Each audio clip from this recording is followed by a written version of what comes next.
Então, é um mundo... O senhor que foi da Defesa, né? O senhor foi ministro da Defesa. Eu queria saber do senhor se a crise com os militares está resolvida ou se ainda tem arestas a serem acertadas. Florestan, eu acho que isso é um processo. Eu acho que está encaminhada e bem encaminhada. Eu, pessoalmente, até conheço o general Tomás, acho que ele é uma pessoa democrata, fez a carreira militar que faz, você faz. Eu me considero sempre ter sido um democrata e eu era terceiro secretário, segundo secretário durante o governo militar. O que eu podia fazer? Pedir demissão, sair da carreira? Até pensei, mas não fiz, porque não tinha família para sustentar, etc. Mas sempre procurei fazer o melhor possível. Não estou querendo comparar isso, mas eu digo, o general Tom, não, porque às vezes as pessoas pegam pedaços da carreira de fulano, ciclano. Então, eu acho que ele é uma pessoa democrata, deu uma demonstração eloquente disso naquele pronunciamento, quando as coisas não estavam ainda totalmente definidas, mas eu acho que ele também, quando falou aquilo, que falou sinceramente, ele falou porque sentiu que tinha uma receptividade, porque muitos setores das Forças Armadas estão cansados de ver esse constante desgaste na imagem. Isso eu tenho ouvido de vários. Nunca teve tão desgastada a imagem das Forças Armadas. As Forças Armadas não podem ser identificadas com o bolsonarismo. Eu não acho que elas... Eu fui ministro da Defesa, como você lembra, eu não acho que as Forças Armadas serão bolsonaristas.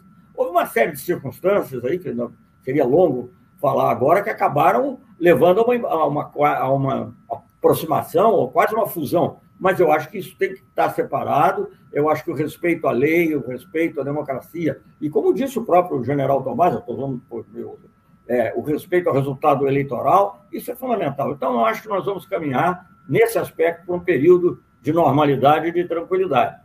Aqui e ali pode haver algum problema, mas ele será tratado de maneira tranquila e com respeito às Forças Armadas, porque nós precisamos de boas Forças Armadas. Essa ideia de que tem que acabar com as Forças Armadas, de vez em quando eu leio, assim, quando tenho... Isso não existe, né? Não tem cabimento. O Brasil é um país que tem 17 mil quilômetros quase de fronteira, tem 8 mil quilômetros de litoral, tem o pré-sal, tem o espaço aéreo a ser controlado. Não pode dispensar Forças Armadas bem equipadas, bem treinadas. Agora, para o lado certo, elas não têm que se meter em política. Agora, vamos falar a verdade. O que aconteceu nesse período recente não foi um golpe militar. Não estou falando agora dessas... Estou falando nos últimos 5, 6 anos, 7 anos. Não foi um golpe militar. A elite brasileira chamou e eles vieram. Acharam bom, gostaram. Alguns deles que estavam querendo. Mas eu acho que a gente vai voltar à normalidade. Paulo. Ministro, desculpa chamar de ministro, sou habitual, é o hábito de repórter. Tem que falar alto, desculpe, Paulo, eu estou aqui com o problema. Chamar de ministro é o hábito. Você chamar Pode chamar. Sabe o que o Kissinger disse? No dia que ele era antes secretário de Segurança Nacional. Depois virou secretário de Estado, ministro. Né? Um assessor perguntou a ele, como é que eu devo te chamar? Ele falou, excelência serve. Então, pode ser. Tá bom, excelência. Tá bom. Estou brincando. Celso, nós somos amigos. Vendo o senhor falar de como o mundo era diferente há 20 anos, que é verdade, e é bom ter alguém que está refletindo sobre os acontecimentos para falar, olha, há 20 anos a coisa estava mais organizada, os países estavam melhor, né? A situação internacional tinha instituições que funcionavam.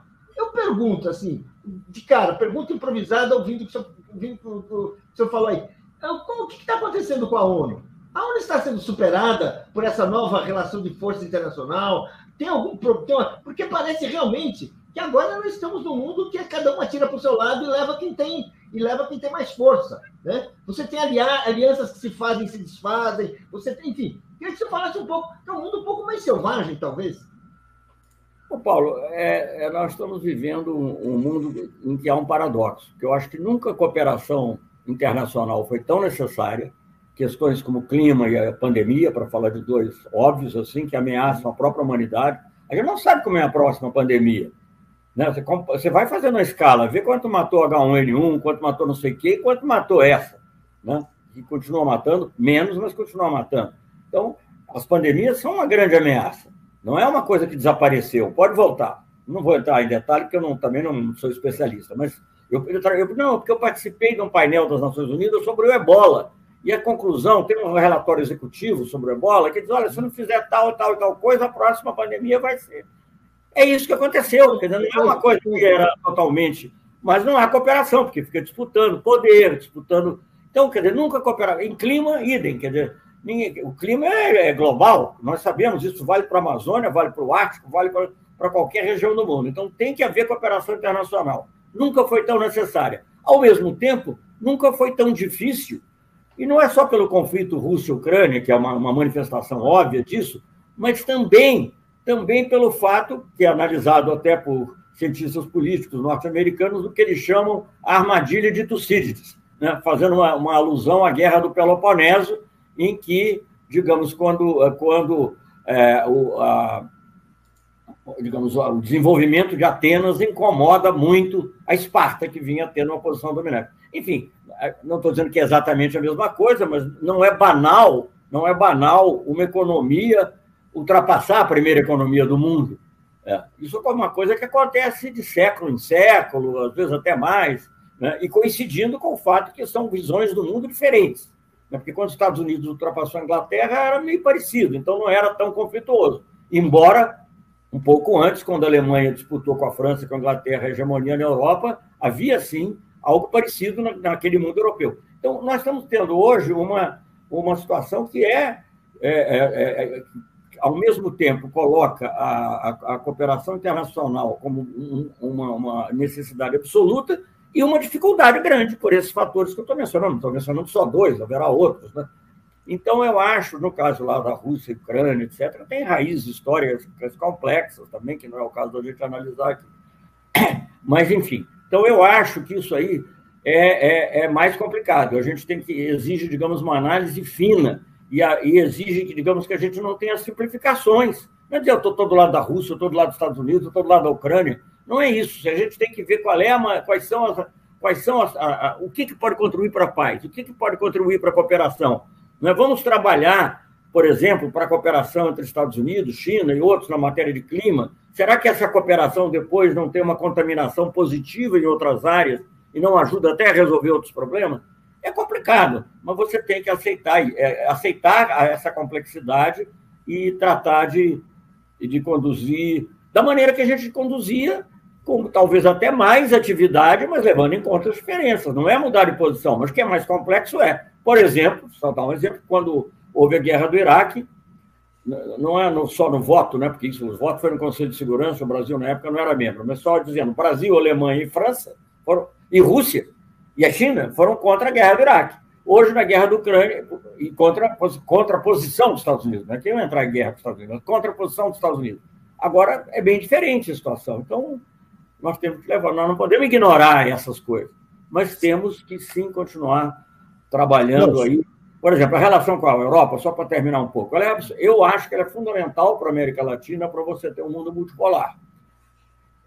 A manifestação mais imediata dessa relação com a Europa é o acordo Mercosul-União Europeia. O presidente Lula tem dito que é preciso agir rapidamente nisso. Ao mesmo tempo, precisamos de ajustes.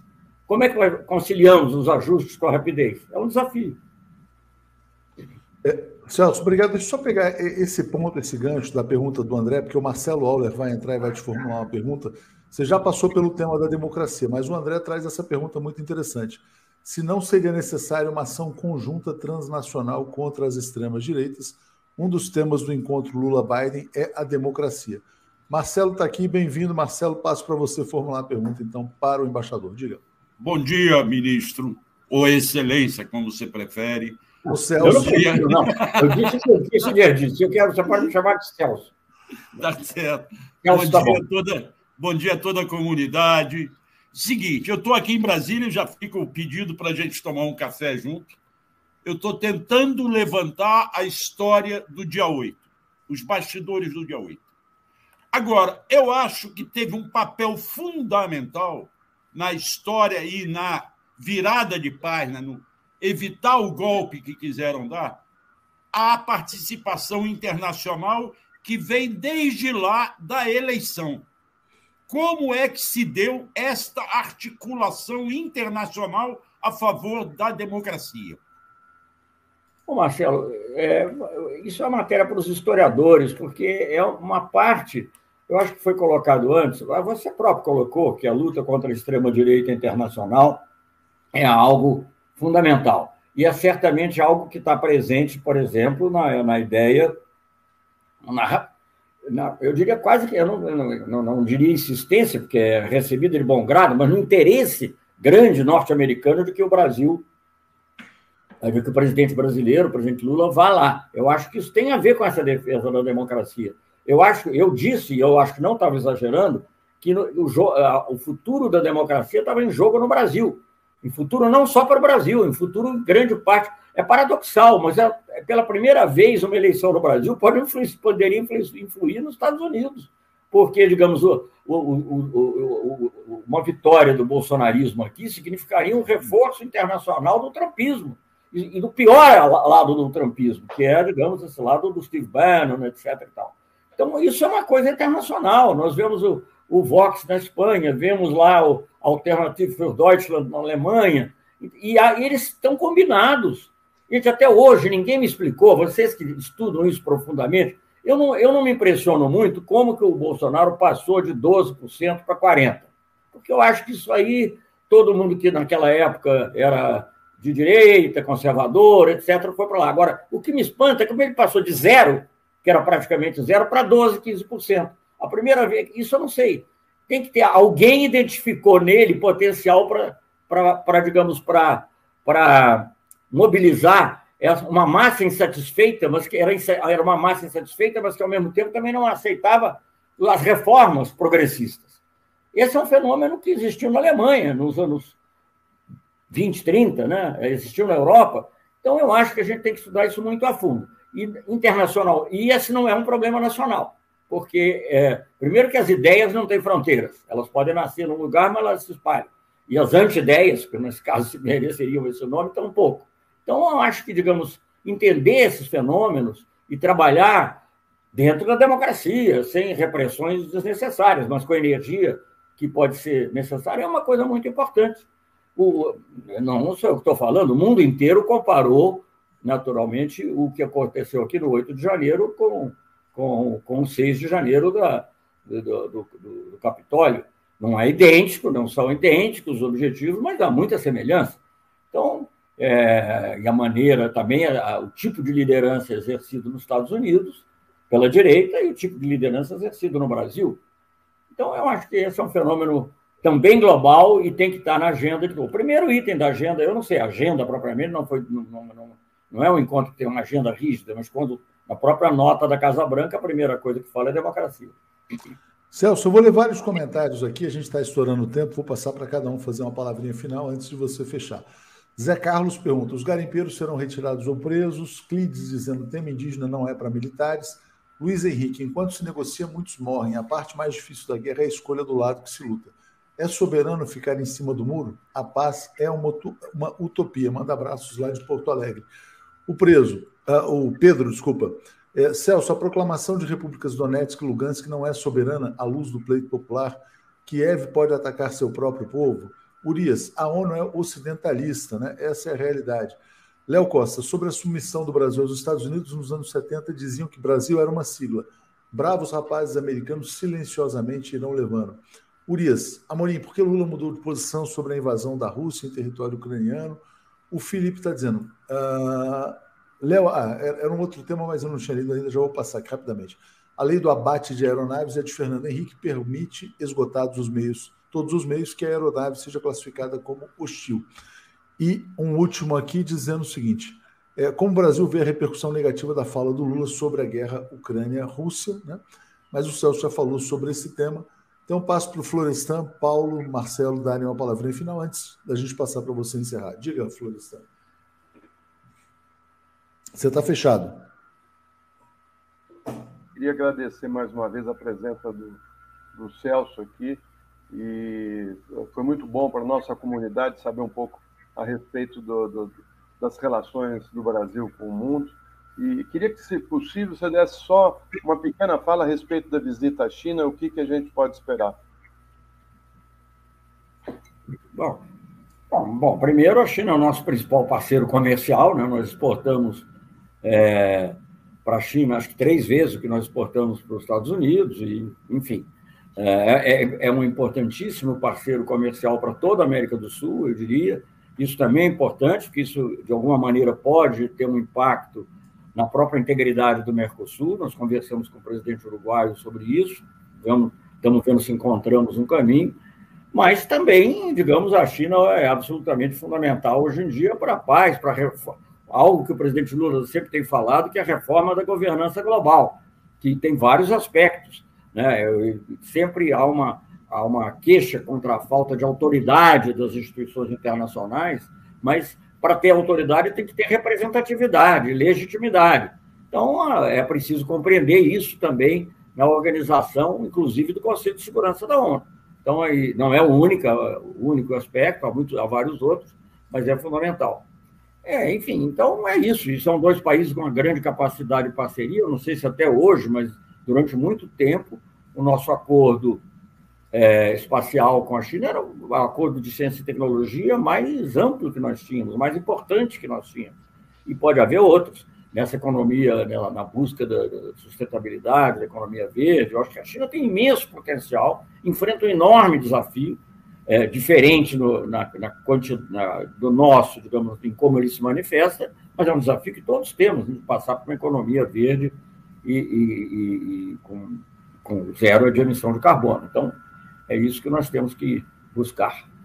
Mas haveria muitas outras coisas. Eu mencionei com relação também ao próprio papel na paz internacional. Acho que nós não ignoramos isso. Paulo e Marcelo, para a gente fechar aqui. Diga lá, Paulo. Olha, eu vou fazer que nem o Florestan, em vez de fazer um comentário, eu vou fazer uma nova pergunta. Eu queria que o senhor falasse o seguinte: como é que a gente pode projetar as relações do governo Lula com os Estados Unidos? Eu lembro que a nossa última experiência, que foi com o presidente Dilma, tivemos, inclusive, aquele espionagem, grampos telefônicos, uma situação assim, um golpe de Estado aqui. Como é que a gente prevê, como é que a gente enxerga a política norte-americana com esse governo? Olha, Paulo, isso aí requereria uma longa resposta. Eu só acho que, digamos, importante para entender que os Estados Unidos, como, aliás, todos os países, mas lá talvez de maneira mais evidente, ele não é um monolito. Você pode, ao mesmo tempo, ter uma boa relação com o presidente e certos setores do Estado profundo, que estão vendo a coisa de uma maneira, estarem agindo de outra forma.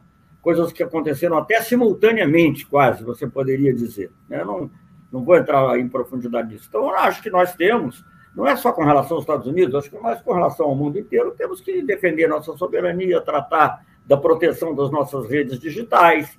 Não é só o território hoje, né? Acha esse território digital que também é sujeito a invasões. Um dos problemas, por exemplo, naquela época, não foi só a espionagem da presidenta Dilma, claro, isso foi simbolicamente e por todas as razões o mais importante, mas também a Ministério de Minas e Energia.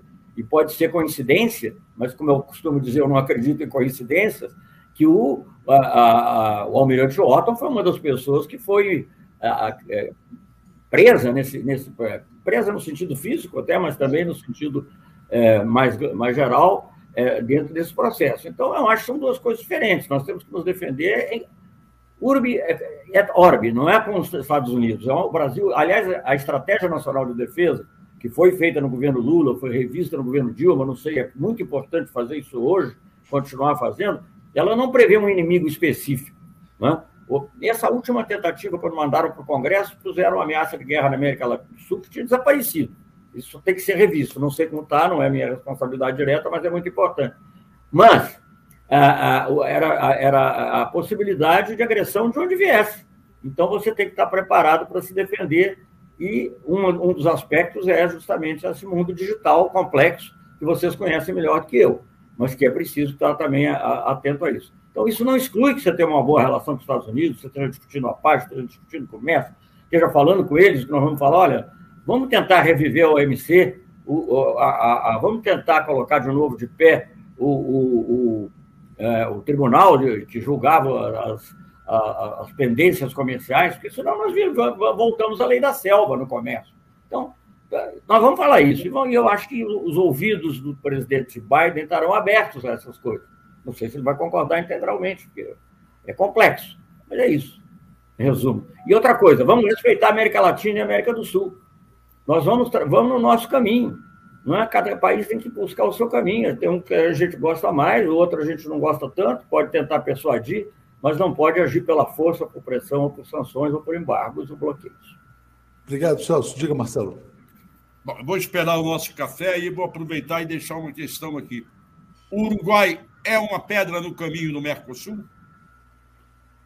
Não creio que o Uruguai seja uma pedra no caminho do Mercosul. Veja bem, o Uruguai é um país que é muito mais aberto ao comércio, que vê mais vantagens no comércio amplo, mas eu acho que também o Uruguai, o Mercosul sofreu muita acusação de protecionismo, que eu acho que não é justa, porque até na rodada da OMC nós tivemos propostas, a OMC não avançou, não foi por nossa culpa, né? Mas tínhamos posições similares com o Uruguai, Paraguai, etc. Era até mais difícil naquele momento a Argentina, para falar a verdade, por razões opostas.